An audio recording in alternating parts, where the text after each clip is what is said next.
এক শহরে হিমেল নামে একটি ছেলে ছিল। তার একটি আদরের বিড়াল ছিল যার নাম ছিল মিতু। হিমেল যেখানেই যেত মিতুকে সঙ্গে নিত। সে তাকে কোলে নিয়ে হাঁটত, একসঙ্গে দোকানে যেত এবং তার জন্য মজাদার খাবার কিনে দিত। একদিন সকালে হিমেল মিতুকে বাসায় রেখে অফিসে চলে গেল। এই সুযোগে এক চোর এসে মিতুকে চুরি করে নিয়ে গেল।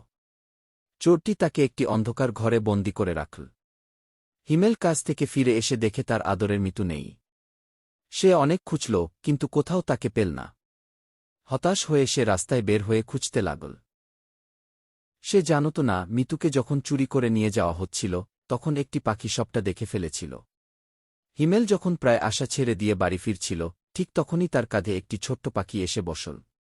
পাখিটি কিচিরমিচির করে বলল, আমি দেখেছি, একটি চোর তোমার বিড়ালকে একটি ঘরে আটকে রেখেছে গি। হিমেল আনন্দে লাফিয়ে উঠল।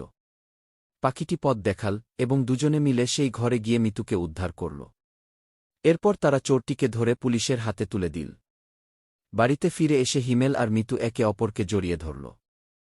বন্ধুরা, তোমরা নতুন নতুন মজার ভিডিও পেতে সাবস্ক্রাইব করে রাখো। ভিডিওটি ভালো লাগলে লাইক দিও।